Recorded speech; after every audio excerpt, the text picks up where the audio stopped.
Boa noite.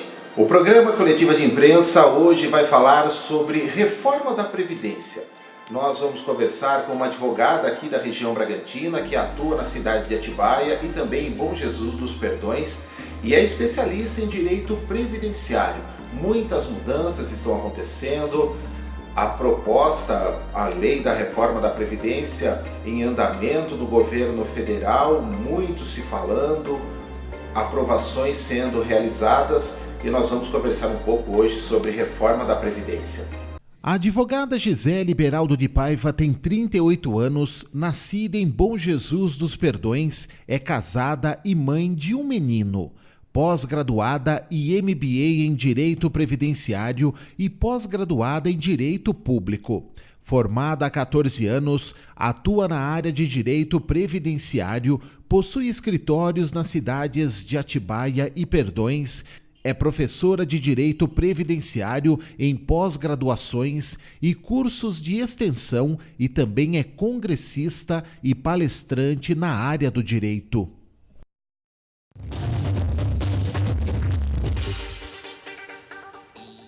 Não se esqueça, o programa Coletiva de Imprensa vai sempre às sextas-feiras ao ar, às 8 da noite, pelo canal 39.1 digital para Bragança Paulista, também na NET, no canal 12 da TV a cabo para Bragança Paulista e Atibaia, e através da internet na rede mundial de computadores para todo o planeta, através do altioratv.com.br.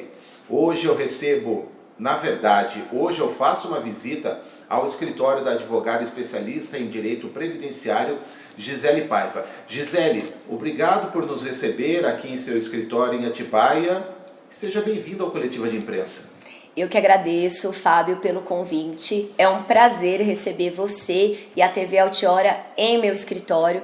Sejam muito bem-vindos, principalmente para a gente tratar desse tema tão importante para a população brasileira, que é a reforma da Previdência. Eu que agradeço de coração pelo convite. Quem é a advogada, quem é a cidadã Gisele Paiva? Nós podemos dividir a pessoa Gisele Paiva em duas situações diferentes.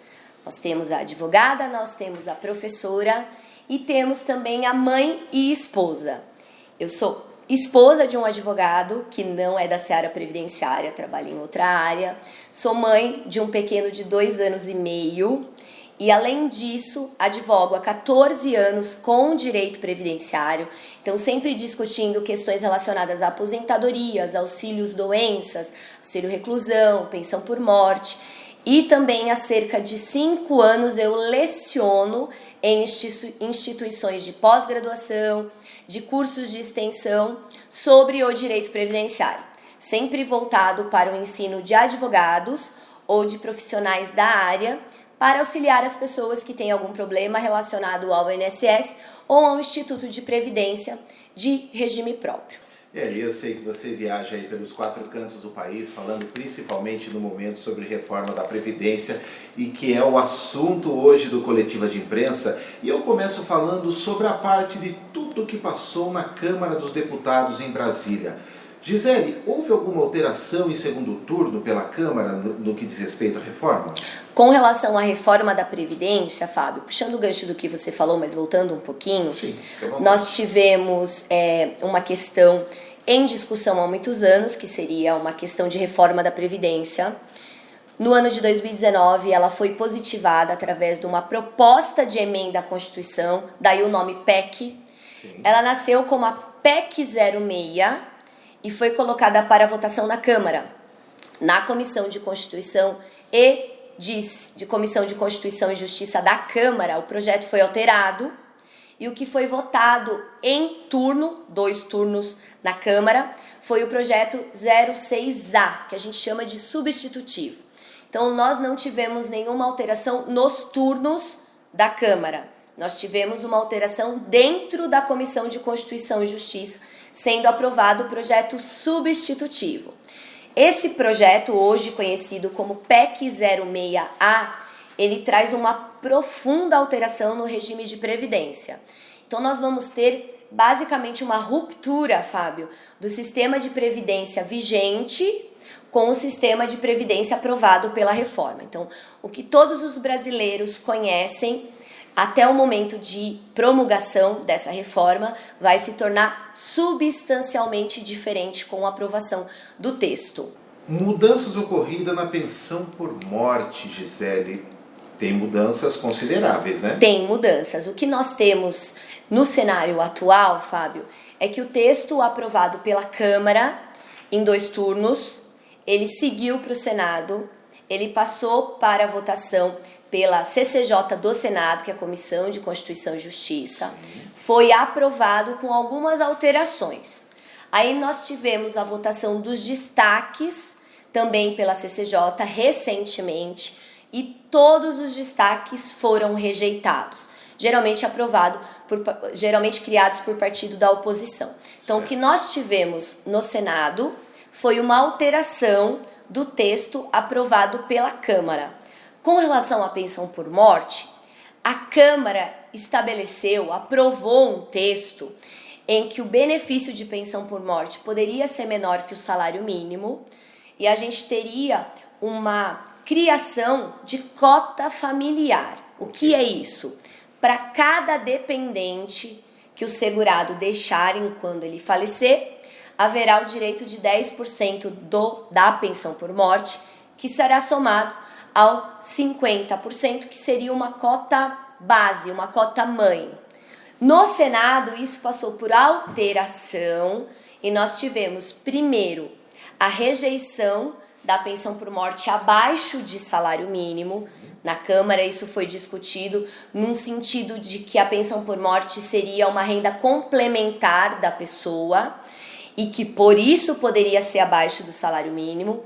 O Senado, na CCJ, reprovou isso e manteve o benefício em valor de salário mínimo. Então, nós não temos no Senado uma situação aprovada em que o benefício pode ser inferior ao salário mínimo. Se mantém o direito de salário mínimo. A grande situação no Senado, que passou pela Câmara, que foi aprovado, agora é a situação de você não poder mais cumular aposentadoria e pensão no sistema que nós temos hoje.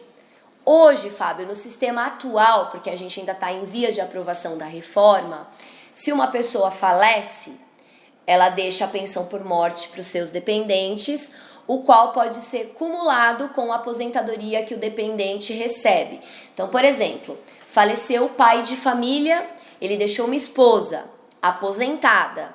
Então, com o falecimento desse senhor, ela recebe a aposentadoria dela, mais a pensão por morte dele, cumulativamente.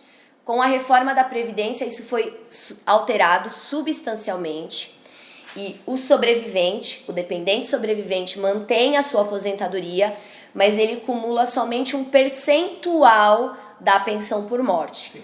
Aí, escalonado de acordo com o que ele tem de renda. Então, quanto maior a renda dele, do dependente, menor é o percentual de pensão por morte que ele vai acumular. Até chegar a uma situação que, caso a pessoa receba o valor do teto previdenciário, você não tem a possibilidade de acumulação.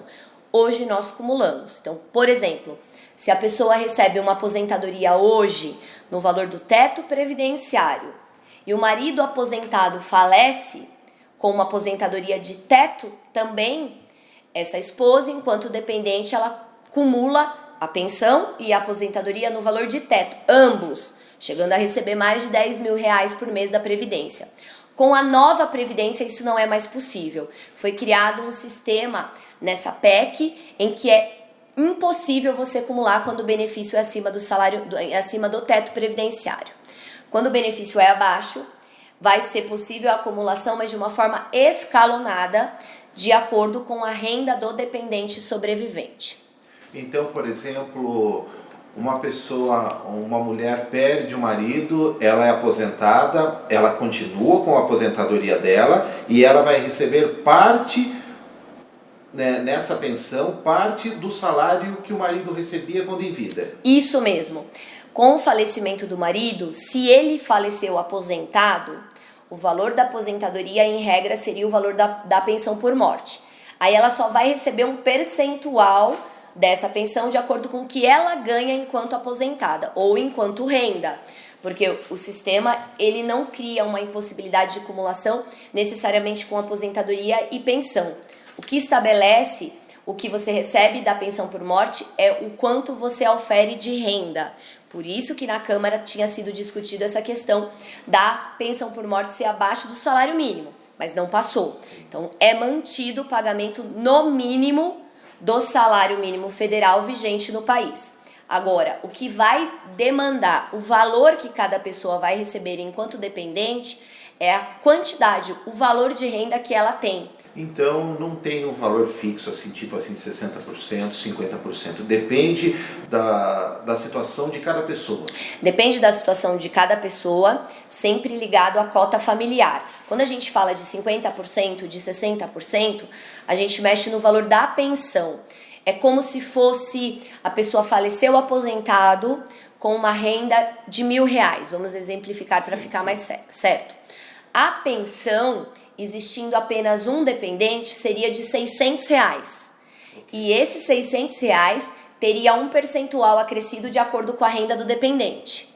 Então, uma situação é a questão da cota familiar, outra questão é a situação do acréscimo para quem é aposentado ou para quem ofere renda. Hoje, nós temos o valor de pensão por morte de 100% do salário de benefício, que é uma conta que o INSS faz, ou de 100% da aposentadoria que o falecido recebia. Esse 100%, ele é transferido para os dependentes na integralidade. Então eu pego R$1.000 que o falecido recebia e transfiro para a esposa. Com a nova previdência, tendo somente ela como dependente, a cota vai ser 60%. Então o valor da pensão deixa de ser 1.000 e passa para ser 600. Se o falecido deixar uma esposa e um filho, o percentual é 20%, 10 para cada um, somado a 50. Então nós vamos ter 70% de R$1.000, que seria R$700. Esse valor dividido em igualdade de parte entre os dois. Quando esse filho menor completa a maioridade, que é 21 anos, ela passa, enquanto dependente única, a receber 60%. Os 10% que teve por conta do filho, ele é perdido. Perdido não, vamos assim dizer, ele retorna para o Estado. Ele não é acrescido no valor do benefício dela, da esposa ou da mãe, que hoje é. Então hoje o valor de R$1.000, ele é dividido entre mãe e filho. O filho completa a maioridade, a mãe recebe integralmente os R$1.000. Gisele, também falando sobre o projeto na Câmara, foi para o Senado, algumas discussões, Comissão de Constituição e Justiça. Até quero que você fale um pouco sobre o que foi alterado na CCJ em relação ao texto aprovado na Câmara dos Deputados em relação ao Senado, que teve a atuação do Tasso Gereissati, do PSDB, senador que atuou nessas podemos dizer, negociações e algumas mudanças que ocorreram aí da Câmara para o Senado. Sim, o Tarso, além dele criar alguma alteração no texto que foi aprovado pela Câmara, ele como presidente da CCJ, ele criou a discussão, Fábio, de uma PEC paralela. O que é isso? O Senado fez a seguinte proposta: nós vamos colocar em votação o texto aprovado pela Câmara. Mas como nós, Senado, entendemos que tem algumas alterações substanciais, eu, presidente da CCJ, crio a possibilidade de uma PEC paralela. O que é isso? É você trazer situações que foram esquecidas pela Câmara, no sentido de que não foram aprovadas, de volta à discussão. E por que a criação de uma PEC? Por que paralela? Essa PEC, proposta de emenda constitucional, ela vai nascer no Senado e ela vai tramitar paralelamente a PEC 06 que foi aprovada na Câmara, que já ganhou o nome de PEC 133 de 2019. Aí a gente cria como se fosse um efeito ioiô. Você tem uma situação aprovada na Câmara, aprovada no Senado, que já passa a ter vigência em território nacional. E você tem uma discussão que nasceu no Senado, que volta para a Câmara em discussão também, mas que não prejudica a aprovação do que o Senado entendeu que era necessário. Por isso que houve essa discussão da criação de uma PEC paralela e não da inclusão no texto aprovado pela Câmara das alterações propostas. Porque se eu coloco alterações no texto que a Câmara aprovou, o Senado tem que votar essas alterações e devolver a Câmara para uma nova votação, porque teve alteração do que foi aprovado na primeira casa. Isso cria uma situação de demora na aprovação da reforma, e que não é o que o governo espera. Então, por isso que foi discutido dentro do Senado, na CCJ, a criação de uma PEC paralela. Essa PEC paralela, ela visa incluir situações, como eu já disse, que na Câmara não passou. Primeira delas, na Câmara não foi incluído no texto da reforma da Previdência estados e município. Eles ficaram de fora da reforma na Câmara. E no Senado, também no texto aprovado na Câmara. Os estados e os municípios, eles vão ressurgir nessa PEC paralela para que possa ser analisado tanto no Senado quanto na Câmara. E por que toda essa discussão? E por que essa situação de estados e municípios ficarem de fora e ser necessária a inclusão? O texto aprovado na Câmara, Fábio, ele engloba servidores federais e trabalhadores na iniciativa privada vinculados ao INSS, que é uma autarquia federal. Sim. Quando você deixa de fora estados e município na reforma da Previdência, você possibilita que tanto o Estado quanto os municípios criem regras próprias de previdência. Então, é perigosíssimo isso, porque a gente pode ter um servidor do Estado de São Paulo podendo aposentar-se aos 60 anos de idade e um servidor do Estado do Rio de Janeiro aposentado aos 70 anos, porque as regras são criadas pelos entes.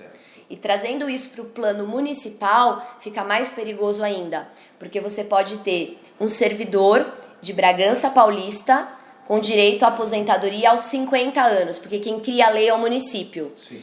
E um servidor de Atibaia, que é uma das minhas cidades de atuação também, além de Bragança Paulista, com direito a se aposentar aos 60 anos. E aí fica aquela situação, por que um servidor de Bragança Paulista, que trabalha no RH da prefeitura, se aposenta aos 50 anos e um servidor de Atibaia com a mesma função se aposenta aos 60, porque cada município pode criar sua lei própria. Um exemplo, uma hipótese, né, de uma possibilidade de que isso possa acontecer, né? Não que é o que vai acontecer, é uma hipótese. E por isso que acho que é importante também esclarecer isso, porque a inclusão dos estados e municípios para não ocorrer, digamos assim, injustiças como uma dessa que poderia acontecer. Sim, para não criar essa diferenciação e essa instabilidade num cenário administrativo enquanto servidor, porque quando a pessoa se torna servidor, a gente sabe que antes tem o ingresso no cargo público, sim, concurso, enfim. Muito provavelmente, todas as pessoas que passaram por essa etapa, elas fazem a sua análise do concurso até pensando quais são as regras de aposentadoria, porque o sistema hoje ele é único. Nós temos um sistema padrão do regime federal, que são servidores federais, que serve de base para o estado e para o município. Eu vou pedir para você falar mais um pouco sobre isso, sobre essa questão, mas vamos para um rápido intervalo comercial. O Coletivo de Imprensa hoje está recebendo a advogada especialista em direito previdenciário, Gisele Paiva, que atua aqui na região Bragantina, para falar sobre reforma da Previdência. Tem muito mais por aí. Não saia daí, nós voltamos daqui a pouco.